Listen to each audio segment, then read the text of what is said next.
नमस्कार दोस्तों, स्वागत है आप सभी का। आज पढ़ेंगे हम जीके से रिलेटेड बड़े शानदार प्रश्न है जो परीक्षा की दृष्टि से बड़े महत्वपूर्ण है। आगामी जो हमारी परीक्षा होगी अभी जो 2 फरवरी को जो आरएस प्री की परीक्षा होने वाली है उससे संबंधित बड़े महत्वपूर्ण प्रश्न है ये। तो देखिए शुरुआत करते हैं। सबसे पहले हम प्रश्न हमारा है, शारदा एक्ट के प्रणेता कौन थे? शारदा एक्ट के जो प्रणेता थे वो थे राय बहादुर हरविलास जी। राय बहादुर हरविलास जी ने शारदा एक्ट के बारे में सबसे पहले लोगों के अंदर जागृति में फैलाया था। दूसरा जो प्रश्न है देखिए, राजपूताना की किस रियासत में राजपूताना की किस रियासत में राजपूताना की किस रियासत में आजाद मोर्चे की स्थापना हुई थी? आजाद मोर्चे की जो स्थापना हुई थी वो बीकानेर रियासत में हुई थी। किस में हुई थी? बीकानेर रियासत में हुई थी। अगला जो हमारा प्रश्न है देखिए, डाकणीय प्रथा पर रोक सर्वप्रथम किस राज्य द्वारा लगाई गई थी? डाकणीय प्रथा पर जो रोक लगाई गई थी वो उदयपुर राज्य के द्वारा लगाई गई थी। किसके द्वारा? उदयपुर राज्य के द्वारा लगाई गई थी। अगला प्रश्न है 1632 और गोल का संबंध किससे है? 1632 और गोल का संबंध है, ये मेवाड़ राज्य में सामंतों की श्रेणियां थी। 1632 और गोल ये मेवाड़ राज्य में क्या थी? सामंतों की श्रेणियां थी। ठीक है ना। अगला प्रश्न देखिए अपना, प्रश्न नंबर अगला है अपना, देखिए तरुण राजस्थान समाचार पत्र के संपादक कौन थे? तरुण राजस्थान जो अखबार निकाला गया था उसके संपादक कौन थे? उसके संपादक थे भी जय नारायण व्यास। कौन थे? जय नारायण व्यास थे। अगला प्रश्न देखिए आप, राजस्थान में जाट, देखिए राजस्थान में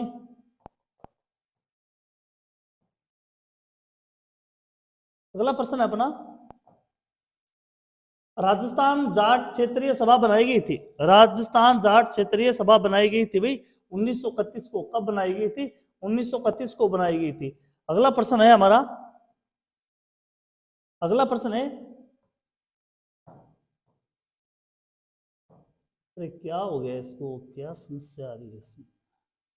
हाँ देखिए, राजस्थान में प्रकाशित सर्वप्रथम साप्ताहिक समाचार पत्र कौन सा था?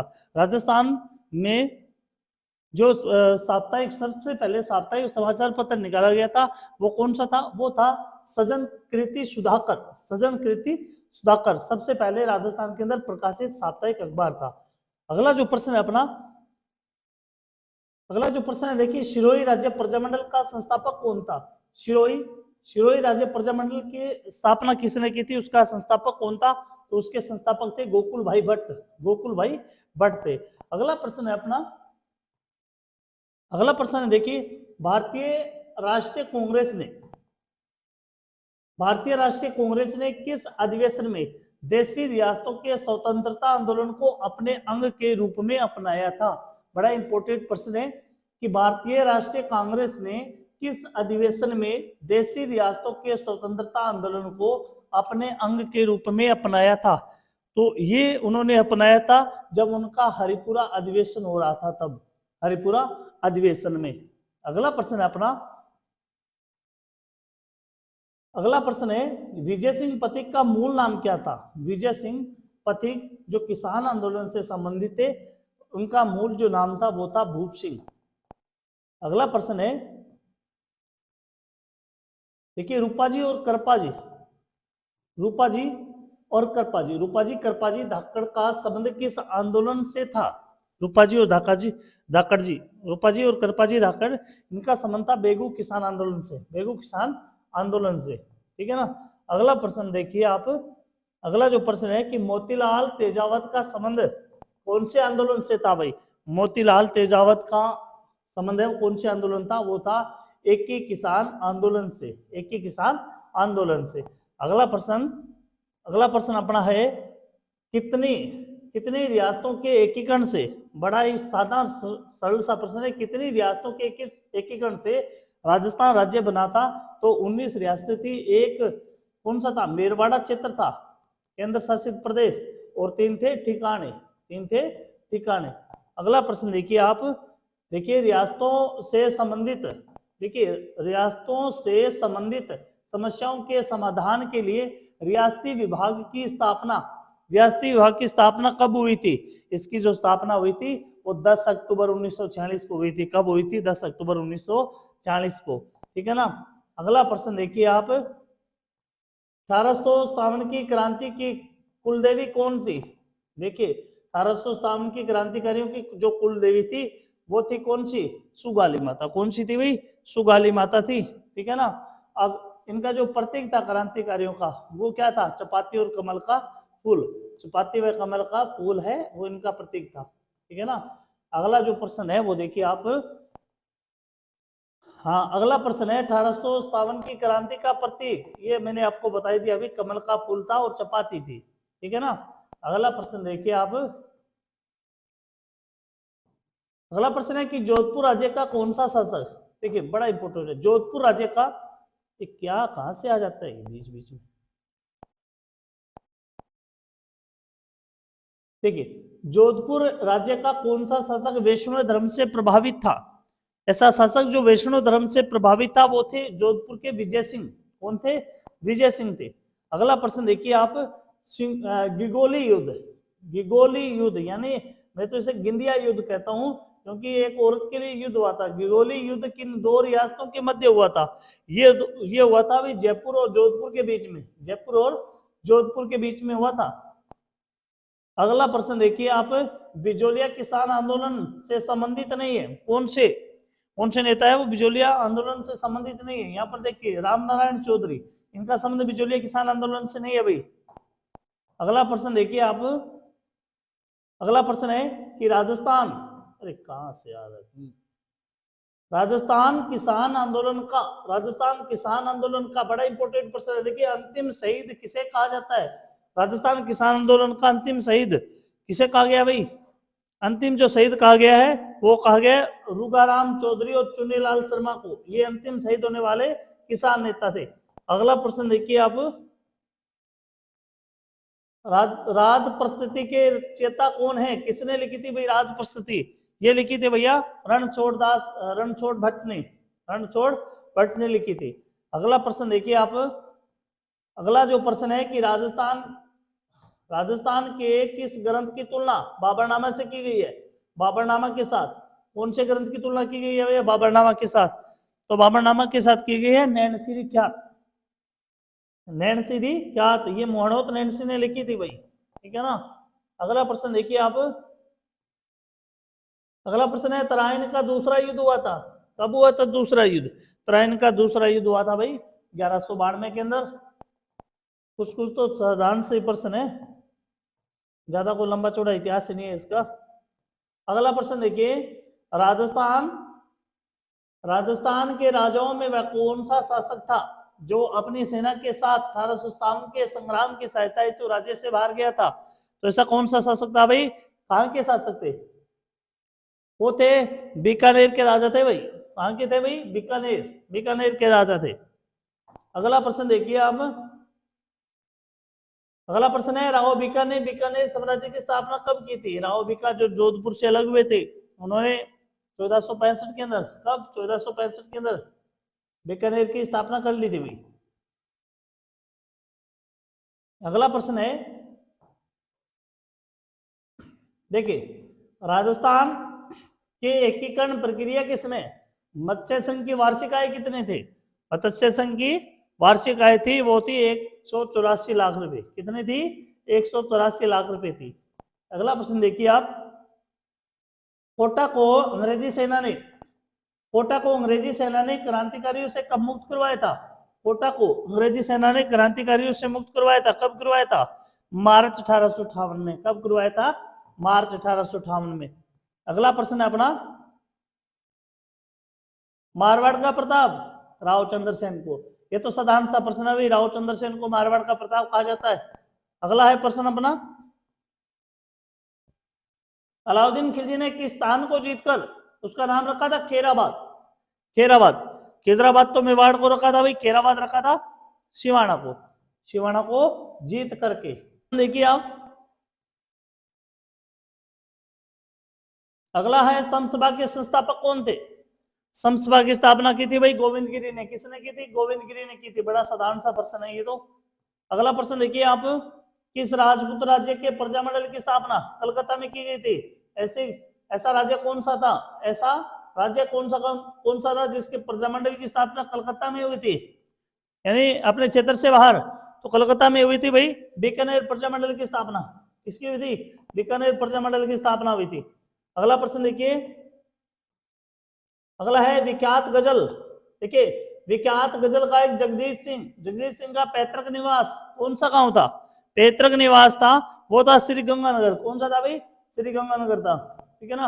अगला प्रश्न देखिए आप,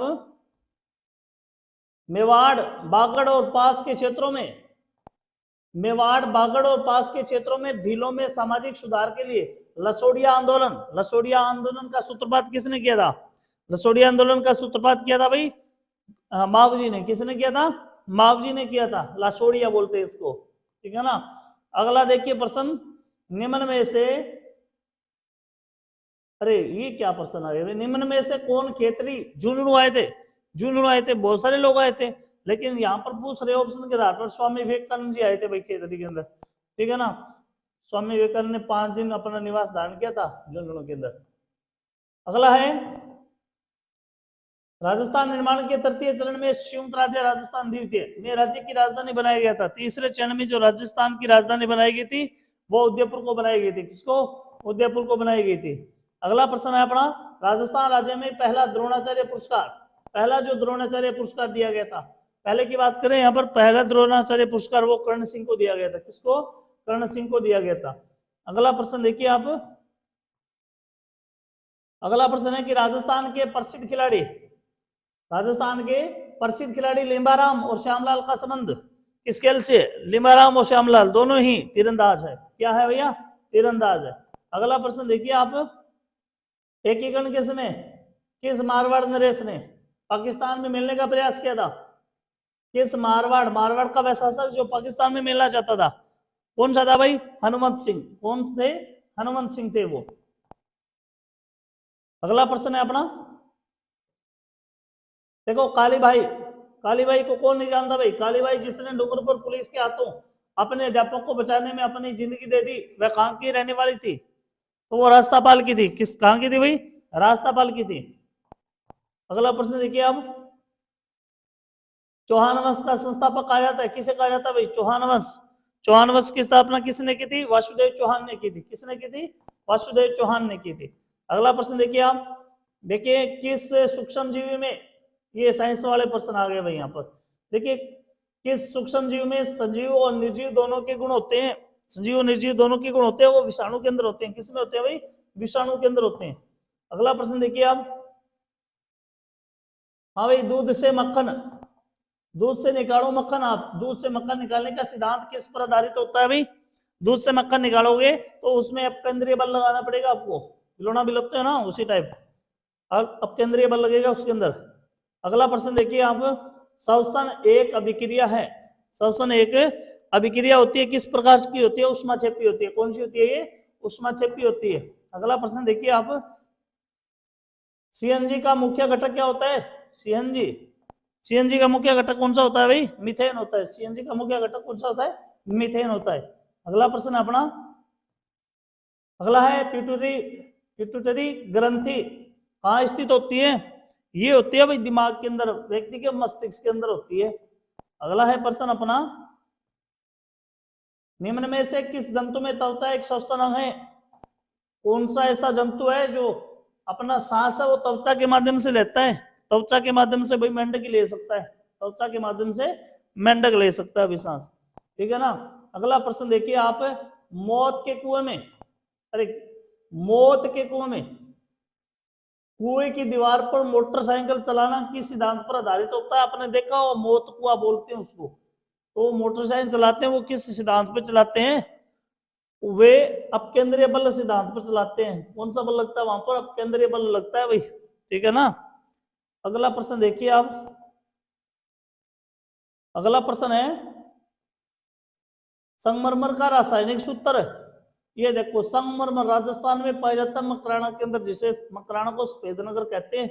इसका रासायनिक सूत्र जो होता है वो होता है CaCO3 होता है। ठीक है ना। अगला प्रश्न देखिए आप, अगला प्रश्न अपना सीटी स्कैन करवाते हो ना आप, सीटी स्कैन करने में किन किरणों का उपयोग किया जाता है? सीटी स्कैन आपने करवाया तो आपके पास से एक्सरे किरणें गुजरी थी, कौन सी किरणें भाई? एक्सरे।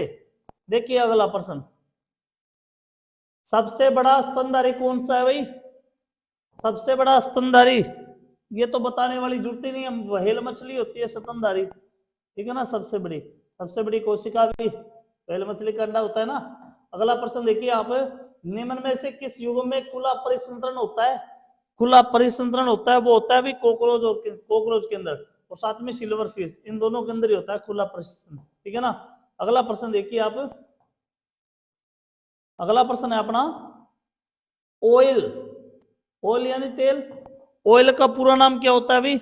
ये होता है इंट्राओक्यूलर लेंस, ठीक है ना, इंट्राओक्यूलर लेंस होता है। अगला प्रश्न देखिए आप, अरे धीरे चल भाई, धीरे चल। परमाणु सिद्धांत किसने प्रतिपादित किया था? परमाणु सिद्धांत ये प्रतिपादित किया था जॉन डाल्टन ने। किसने किया था भाई? जॉन डाल्टन ने किया था।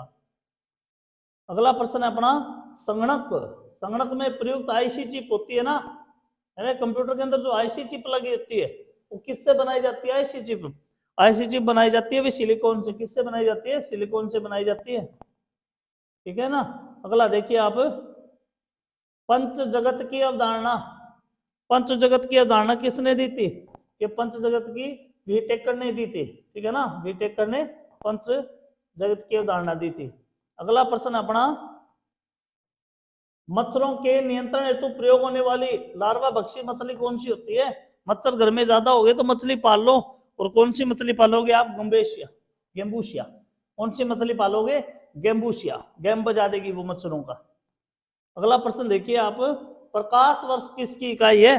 प्रकाश वर्ष है, ये तो दूरी की इकाई है भाई। किसकी इकाई है? दूरी की इकाई है, ठीक है ना, प्रकाश वर्ष दूरी की इकाई है। अगला प्रश्न देखिए आप, पदार्थ की चौथी अवस्था, पदार्थ की चौथी अवस्था कौन सी होती है? भी प्लाज्मा होती है। कौन सी होती है? प्लाज्मा होती है, ठीक है ना। अगला प्रश्न देखिए आप, अगला प्रश्न है वाईमैक्स, वाईमैक्स निम्नलिखित में से किससे संबंधित है?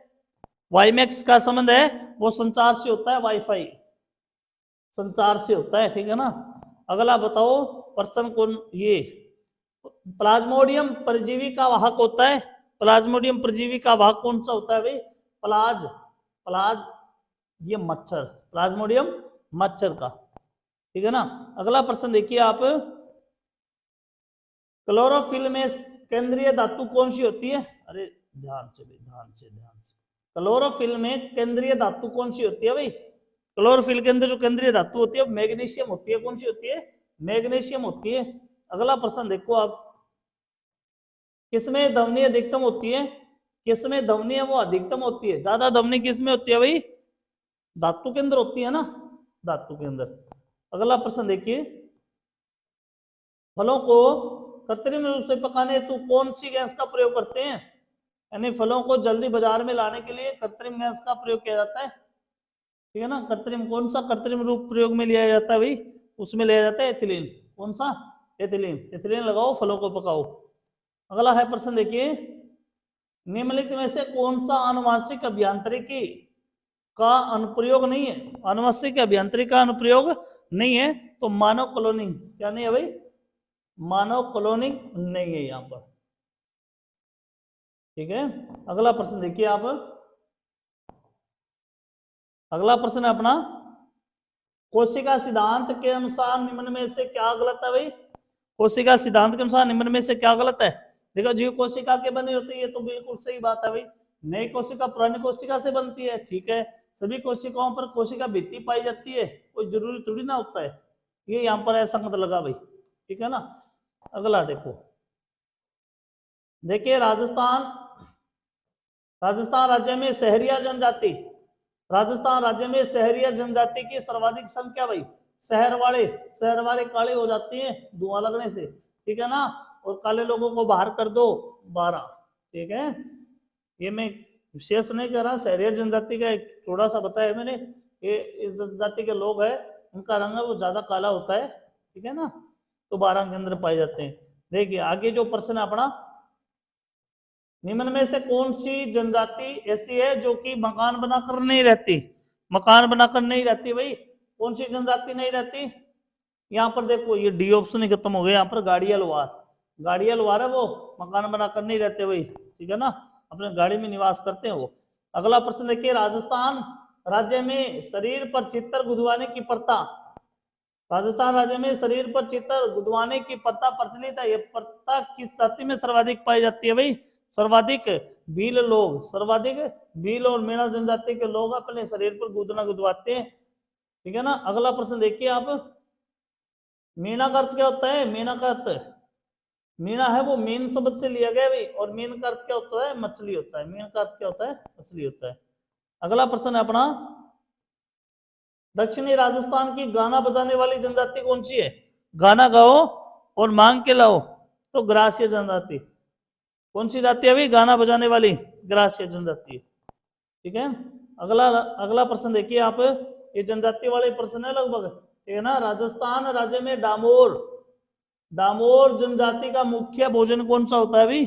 डामोर जनजाति का, ये ज्यादातर क्या खाते हैं भाई? चावल और मक्का खाते हैं। क्या खाते हैं भाई?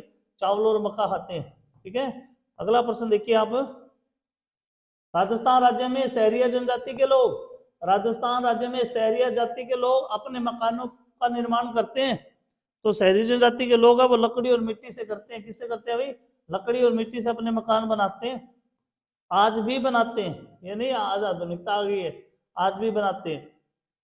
सांसी जनजाति की सर्वाधिक जनसंख्या राजस्थान के किस जिले में निवास करती है? सांसी जाति के लोग है वो सबसे ज्यादा भाई कोटा के अंदर आप निवास करते हैं। कोटा पहले भरतपुर में ज्यादा थे, अब कोटा में ज्यादा हो गए। अगला प्रश्न देखिए आप, मैदानी भागों में भील जनजाति द्वारा वन काटकर की जाने वाली खेती, वनों को काटो और खेती कीजिए, तो वो खेती किस प्रकार की होती है भाई? वो खेती होती है, वो कौन सी खेती? वालरा खेती होती है। कौन सी होती है वो वालरा खेती होती है, ठीक है ना। क्या हो गया भाई? वालरा। अगला प्रश्न देखिए,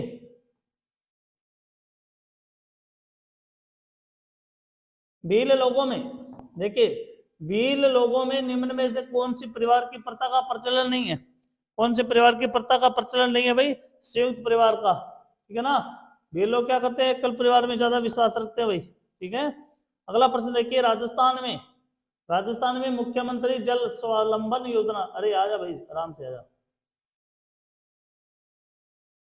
देखिए राजस्थान में मुख्यमंत्री जल स्वावलंबन अभियान की शुरुआत कब की गई थी? तो 27 जनवरी को हुई थी, ठीक है ना, 27 जनवरी 2016 को। अगला प्रश्न है अपना, अगला प्रश्न है इसके अंदर, श्रीमती वसुंधरा राजे सिंधिया, वसुंधरा राजे द्वारा, श्रीमती वसुंधरा राजे द्वारा मुख्यमंत्री जल स्वावलंबन अभियान की शुरुआत राजस्थान के किस जिले से हुई थी? तो ये जिला कौन सा था भाई? झालावाड़, क्योंकि वसुंधरा जी खुद झालावाड़ के थे भाई, तो पहले बात तो पानी तो आप नहीं पियाइए। देखो, जल संसाधन की सुरक्षित श्रेणी, जल संसाधन की सुरक्षित श्रेणी में निम्न में से कौन सा जिला सम्मिलित नहीं है? तो इसमें जो बीकानेर जिला आता है वो इसके अंदर शामिल नहीं किया गया है, ठीक है ना। अगला प्रश्न अपना, अगला प्रश्न है, राजस्थान भूमिगत जल बोर्ड, राजस्थान भूमिगत जल बोर्ड की स्थापना कब की गई? राजस्थान भूमिगत जल बोर्ड की स्थापना 1950 में कब की गई भाई? 1950 में की गई। अगला प्रश्न अपना, राजस्थान का कौन सा संभाग, देखिए राजस्थान का कौन सा संभाग है जो उपवा तंत्र का अरब सागर और बंगाल की खाड़ी में मिलने वाली नदियों का अंश है? तो वो अंश कौन सा है भाई? इसमें उदयपुर संभाग, कौन सा है भाई? उदयपुर संभाग। अगला प्रश्न देखिए भाई, अगला प्रश्न अपना, राजस्थान में आंतरिक प्रवाह की नदियों का कितना प्रतिशत क्षेत्र विस्तृत है? आंतरिक प्रवाह की जो नदियां होती है जो राजस्थान से निकलती है, राजस्थान में विलुप्त हो जाती है लगभग, तो 60.50% है उनका, ठीक है ना। अगला प्रश्न देखिए आप, अगला प्रश्न अपना कि राजस्थान का कुल प्रवाह क्षेत्र का, राजस्थान का कुल प्रवाह क्षेत्र का कितना प्रतिशत प्रवाह क्रम अरब सागर से संबंधित है? प्रवाह क्रम अरब सागर से संबंधित है वो 16%। कितना है भाई? 16% है, ठीक है ना। अगला प्रश्न देखिए आप, कामधेनु के नाम से राजस्थान की कौन सी नदी जानी जाती है? राजस्थान की कामधेनु किसे कहोगे आप? चंबल नदी को। किसे कहोगे आप? चंबल नदी को कहोगे। अगला प्रश्न है अपना, अगला प्रश्न देखिए आप, चंबल नदी राजस्थान के किस जिले में प्रवेश करती है? चंबल नदी राजस्थान के चित्तौड़गढ़ जिले, भैंसरोड किले के आसपास, चित्तौड़गढ़ के अंदर, ठीक है ना। अगला प्रश्न देखिए आप, चंबल नदी राजस्थान के निम्न में से किस जिले में नहीं बहती? वही राजस्थान के कौन से जिले में? बूंदी जिले के, बारां जिले के अंदर। किसमें भाई? बारां जिले के अंदर नहीं बहती वो। अगला प्रश्न देखिए आप, भारत के किस राज्य में इदुक्की इदुक्की जल परियोजना स्थित है? इदुक्की वाली बात कर रहे हैं, इक्की दुक्की, इदुक्की हिमाचल, ठीक है ना, हिमाचल के अंदर। अगला प्रश्न देखिए आप, गोविंद वल्लभ संप्रदाय, देखिए गोविंद वल्लभ पंत सागर किस परियोजना का जलाशय है? तो ये जो जलाशय है, तो देखिए यहाँ पर दिया भागड़ा, डांगल, महानदी, इन तीनों का नहीं है यहाँ पर। गोविंद सागर अलग है अपना, ठीक है ना। गोविंद सागर परियोजना वो अलग ही अपने तालाब के रूप में, ठीक है। अगला देखिए, देश के कुल कृषि उत्पादन में किस फसल का हिस्सा सबसे अधिक है? कौन सी फसल का सबसे ज्यादा अधिक हिस्सा है? तो खरीफ का है भाई, ठीक है ना। किसका है? खरीफ का, खरीफ का। अगला प्रश्न अपना, अगला है, भारत में फसलें किस मानसून पर अधिक निर्भर करती है? भाई भारत की जो फसलें हैं सबसे ज्यादा कौन से मानसून पर विश्वास करती है? दक्षिण पश्चिमी मानसून पर, ठीक है ना। दक्षिण पश्चिम मानसून आएगा और हमारी केयर करेगा। अगला प्रश्न देखिए आप,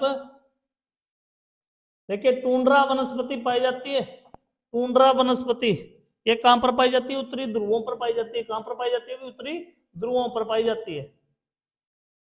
अगला प्रश्न देखिए, उष्ण कटिबंधीय सदाबहार वन किन क्षेत्रों में मिलते हैं? उष्ण कटिबंधीय सदाबहार वन किन क्षेत्रों में मिलते हैं? भाई ये विषुवत रेखा के दोनों और 10 डिग्री अक्षांश के बीच में, ठीक है ना।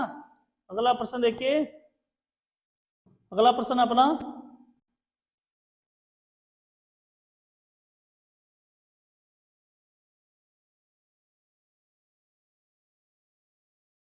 देखिए प्रश्न अगला अपना ये, अल्ट्रा मेगा पावर प्रोजेक्ट कितने मेगावाट परियोजनाएं होती है? अल्ट्रा मेगावाट प्रोजेक्ट कितने मेगावाट की परियोजनाएं होती है? भाई इनकी परियोजना में 4000 मेगावाट तक का उत्पादन होता है, 4000 मेगावाट तक का, ठीक है ना। अगला प्रश्न देखिए आप, हाँ मुद्रा, अरे धीरे चल भाई, मुद्रा, हाँ मुद्रा अल्ट्रा ताप विद्युत परियोजना कहाँ स्थापित की गई? मुद्रा अल्ट्रा ताप परियोजना ये गुजरात में। कहां पर भाई? गुजरात के अंदर, ठीक है ना। अगला प्रश्न है अपना, 2019 में सर्वाधिक पशुधन किस राज्य में? 2019 में सर्वाधिक पशुधन है ये उत्तर प्रदेश के अंदर। कहां पर? उत्तर प्रदेश के अंदर। अगला प्रश्न देखिए, देश में सर्वाधिक गोवंश किस राज्य में है? देश में सर्वाधिक गोवंश है वो पश्चिम बंगाल में है। कहां पर अभी सबसे ज्यादा गोवंश की बात करें तो पश्चिम बंगाल का नाम आता है। अगला प्रश्न देखिए आप, अगला है प्रश्न, निम्नलिखित में से, हाँ भाई निम्नलिखित में से कौन सी समवर्षा रेखा राजस्थान को जलवायु की दृष्टि से दो भागों में बांटती है? तो ये बांटती है अभी 50 सेमी वर्षा, कौन सी? 50 सेमी समवर्षा रेखा बांटती है। अगला प्रश्न अपना, राजस्थान का कौन सा क्षेत्र बंगाल की खाड़ी, राजस्थान का कौन सा क्षेत्र बंगाल की खाड़ी और अरब सागर दोनों ही मानसून से अधिक वर्षा प्राप्त करता है? तो ये देखिए आप, दक्षिणी पश्चिमी मानसून, कौन सा? दक्षिणी पश्चिमी प्रदेश, ठीक है ना। अगला प्रश्न है, अगला प्रश्न है, प्राकृतिक वनस्पति के विवरण, प्राकृतिक वनस्पति के विवरण को प्रभावित करने वाला सबसे सशक्त कारक निम्नलिखित में से कौन सा है? सबसे सशक्त कारक है वो जलवायु है। कौन सा है भाई? जलवायु है। अगला प्रश्न अपना, अगला प्रश्न है, निम्न में से कौन सा जिला उपार्द्र जलवायु प्रदेश के अंतर्गत आता है? ऐसा कौन सा जिला है राजस्थान का जो उपार्द्र जलवायु के अंतर्गत आता है? तो वो आता है भाई जोधपुर के अंदर, जोधपुर वाला, ठीक है ना। अगला प्रश्न अपना, अगला प्रश्न है कि राज्यों में तालाबों द्वारा सबसे अधिक सिंचाई, राज्यों में तालाबों द्वारा सबसे अधिक सिंचाई किस जिले में होती है? तालाबों की द्वारा जो सिंचाई होती है ना वो सबसे ज्यादा भीलवाड़ा के अंदर होती है। कहां पर होती है? भीलवाड़ा के अंदर। अगला प्रश्न है, राजस्थान का तापमान शीतकाल में कितना रहता है? राजस्थान का तापमान है वो शीतकाल में रहता है भी कितना? 12 से 17 डिग्री। कितना रहता है? 12 से 17 डिग्री सेंटीग्रेड रहता है। अगला प्रश्न देखिए आप, पूर्व दिशा से राजस्थान में चलने वाली हवा को पूर्व दिशा से जो हवा चल के आती है उसे किस नाम से जाना जाता है? पूर्व दिशा से आई वो है पूर्वाई, पूर्व दिशा से आई वो है पूर्वाई। अगला प्रश्न देखिए आप, कोपेन के जलवायु वर्गीकरण के अनुसार, कोपेन ने जो जलवायु का वर्गीकरण दिया था उसके अनुसार झुंझुनू जिले की जलवायु को किस कोटि में रखा गया? झुंझुनू जिले की जलवायु को रखा गया वही BSSW के अंदर, ठीक है ना। अगला प्रश्न देखिए आप, अगला है प्रश्न, राजस्थान के किस क्षेत्र में तापांतर सर्वाधिक रहता है? तापांतर की बात कर लो तो पश्चिमी जैसलमेर का नाम सबसे पहले आता है भाई, पश्चिमी राजस्थान में। अगला है प्रश्न, कौन सी दिशा से आ रही है आने वाली हवा शुष्क और गर्म होती है जो राजस्थान के वातावरण को अधिक गर्म कर देती है? तो ये आई भाई पश्चिमी दिशा से। कौन सी दिशा से? कहां चली गई भाई? हाँ देखिए, कौन सी दिशा से आई? पश्चिमी दिशा से, क्योंकि गर्म ही सबसे ज्यादा उस क्षेत्र वाला रहता है अपना, ठीक है ना। अगला प्रश्न है अपना, राज्य में मावट होती है, मावट आ गई भाई, ठीक है ना। रबी की फसल के लिए सबसे ज्यादा लाभदायक मावट ये भूमध्य सागरीय मानसून से आती है, भूमध्य सागरीय मानसून से आती है। अगला देखिए आप, अगला प्रश्न अपना, कोपेन कोपेन कोपेन कोपेन ये ने जलवायु का वर्गीकरण किया था BWSW। इस प्रदेश में कौन कौन से जिले डाले थे उन्होंने? ये डाला था जैसलमेर, बीकानेर, हनुमानगढ़, जैसलमेर, बीकानेर, हनुमानगढ़ को डाला था यहाँ पे, ठीक है ना। अगला प्रश्न देखिए आप, कोपेन के अनुसार राजस्थान की जलवायु प्रदेश है कौन सा प्रदेश? कोपेन के अनुसार, तो कोपेन ने सभी वर्गीकरण किया था भाई, इसमें क्या बड़ी बात है। अगला प्रश्न देखिए आप, अगला है प्रश्न अपना, देखिए सूर्य के उत्तरायण होने पर, अरे मकर संक्रांति आती है ना, सूर्य के उत्तरायण होने पर क्या हो जाता है भाई? उत्तरायण होने पर तापमान में वृद्धि होती है, और जब तापमान में वृद्धि होगी वहां वायुदाब में कमी हो जाती है भाई, ठीक है ना। दोनों ऑप्शन है इसके अंदर। राज्य में वर्षा की मात्रा घटती है, राज्य में वर्षा की मात्रा कौन से क्षेत्र से और घटती है भाई? दक्षिण पूर्व से चलते जाओ, उत्तर पश्चिम की ओर मात्रा वो घटती जाएगी। इस क्षेत्र से ऐसे जाओगे ना तो मात्रा वो घटती जाएगी राजस्थान के अंदर। अगला प्रश्न है, अगला प्रश्न है भाई, और इस सीरीज का अंतिम प्रश्न मान लो आप, ऐसे प्रश्न बहुत सारे डाल रखिए। आज के लिए इतना ही बस काफी है। देखिए राजस्थान की वह कौन सी पर्वत श्रृंखला है जो उसे उत्तर पश्चिमी और दक्षिण पूर्वी भाग में विभक्त करती है? तो ऐसे कौन सी है भाई? ये अरावली पर्वत श्रृंखला है। कौन सी है? अरावली पर्वत श्रृंखला राजस्थान को दो भागों में बांट कर रख देती है, ठीक है। तो अगली जो सीरीज आएगी वो जल्दी आएगी, और RS प्री एग्जाम से पहले हम बहुत सारे प्रश्न कवर करेंगे, ठीक है ना। बड़े महत्वपूर्ण प्रश्न है, वो सभी सब्जेक्ट के प्रश्न करेंगे हम। तो आपको ये क्लास अच्छी लगे तो दोस्तों में लाइक और शेयर जरूर कर दिएगा आप दोस्तों, ठीक है। धन्यवाद।